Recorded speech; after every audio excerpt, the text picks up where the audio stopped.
आज हम इस वीडियो में सीखेंगे कि हम जो है डेटाबेस में जो टेबल जो मैंने क्रिएट किया था employ database dB text DB3 में एक टेबल है एम्प्लॉय में जो माइग्रेशन के द्वारा जो मैंने इसमें कॉलम टेबल ऐड किया था, इसमें कॉलम ऐड किया था, टाइप चेंज किया था, तो कॉलम का नेम रीनेम भी किया था। तो आज हम जो सीखेंगे इसमें एक एक्स्ट्रा कॉलम मुझे इंक्लूड करना है। तो इंक्लूड करने के लिए हम लोग जो क्वारी सिंटेक्स हम लोग यूज़ करते हैं एसक्यूएल में चलाते हैं, अपडेट करते हैं टेबल को, तो हम लोग जो है एसक्यूएल सर्वर में कुछ नहीं करेंगे।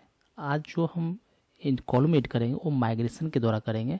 तो सबसे पहले हम जो प्रोजेक्ट है इसमें हम लोग माइग्रेशन ऑलरेडी हम करके रखा हुआ है, माइग्रेशन का एक फोल्डर क्रिएट होता है करके रखे हैं। तो इसमें क्या होता है कि स्पेशली मुझे इस प्रॉपर्टीज़ में मुझे क्या करना है, एक कॉलम को ऐड करना है, इंक्लूड करना है। तो इसमें क्या है, एक मैं इसको कॉपी कर लेता हूँ, नीचे आता हूँ, इसके नीचे स्ट्रिंग रहेगा, इसका टाइप देता हूँ city.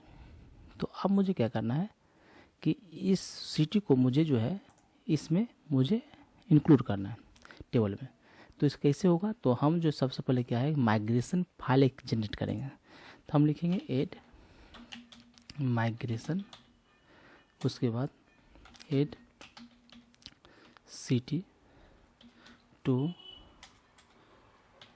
City column to employ में जाके क्या करेगा, इंक्लूड कर देगा।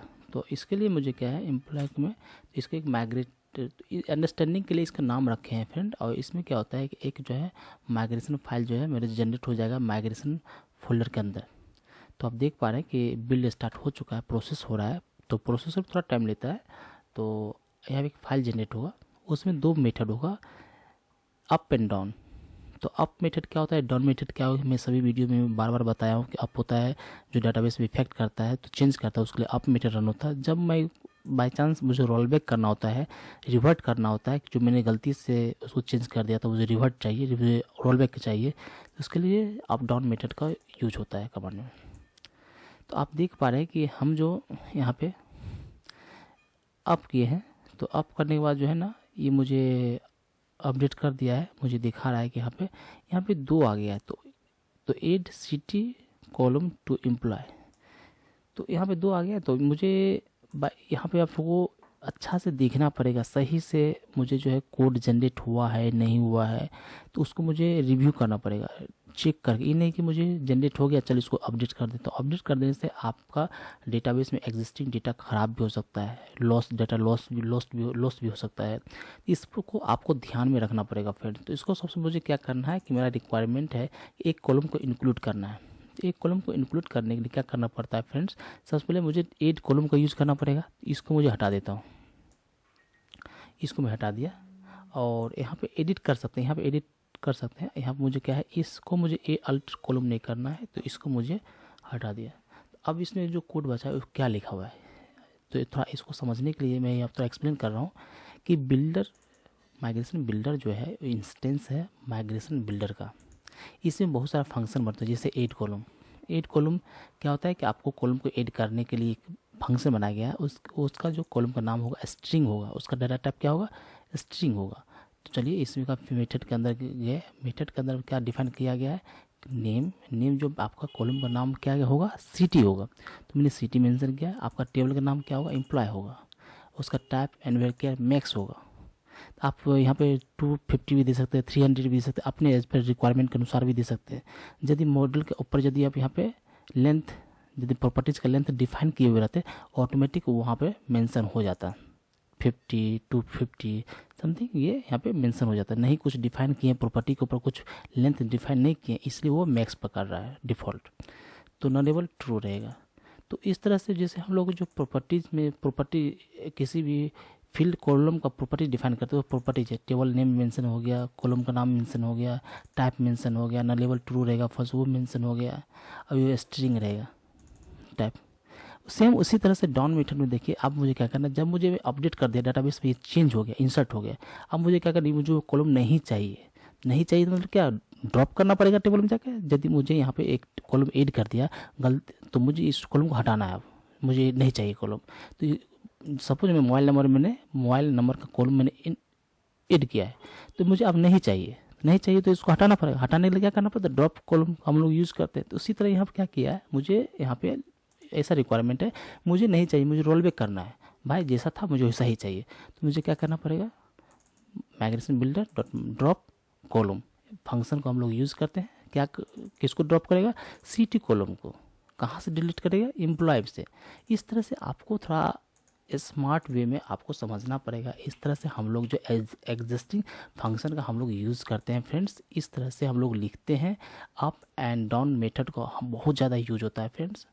तो मैंने 2-4-5 वीडियो बनाया है माइग्रेशन के लिए, तो इस ट्यूटोरियल में तो आप जो है इसको देख कर और समझ सकते हैं। तो बहुत ज़्यादा यूज होता है, किसी कॉलम का नाम चेंज करना होता है, किसी को डाटा टाइप चेंज करना होता है, किसी को रोल बैक करना पड़ता है। तो इस तरह से हम लोग यूज़ करते हैं फ्रेंड्स। तो इसको मैं रन करता हूँ। सबसे रन करने के लिए इस माइग्रेशन को अपडेट डेटाबेस, ये यदि डेटाबेस का कमांड यदि गलत होगा तो ये रन नहीं होगा, एरर देगा। तो इस तरह से क्या अपडेट हाइफन डेटाबेस कमांड का काम होता है कि मेरे मॉडल के अंदर जो भी पेंडिंग है उस सभी को अपडेट कर देगा। मेरा पेंडिंग ये हुआ है माइग्रेशन का, वो अपडेट कर देगा। आप देख पा रहे हैं, डन हो गया फ्रेंड। तो इस तरह से मुझे क्या है कि यहाँ पे देखना है, एम्प्लॉय में जाएंगे, आप देख पा रहे हैं सीटी कॉलम इंक्लूड हो गया है। आप इस तरह से जो है आप भी जो है कॉलम को मैनुअली आप जो है माइग्रेशन के द्वारा जो है कॉलम को ऐड कर सकते हैं, इंक्लूड कर सकते हैं अपने टेबल के अंदर।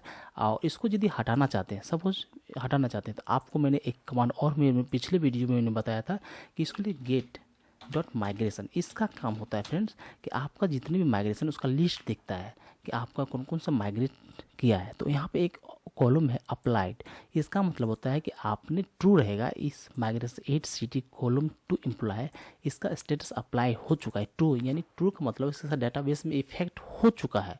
तो इसको यदि इफेक्ट हो गया तो इसको रिमूव करेंगे। यदि मुझे रोल बैक करना है, रिमूव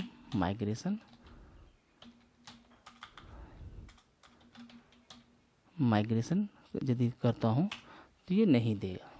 क्यों नहीं लेगा, कि बोलता है कि ऑलरेडी डेटाबेस में इफेक्ट, वहाँ पर देखिए लिखा हुआ है 8 city column to employ has already applied to the database, revert it and try again.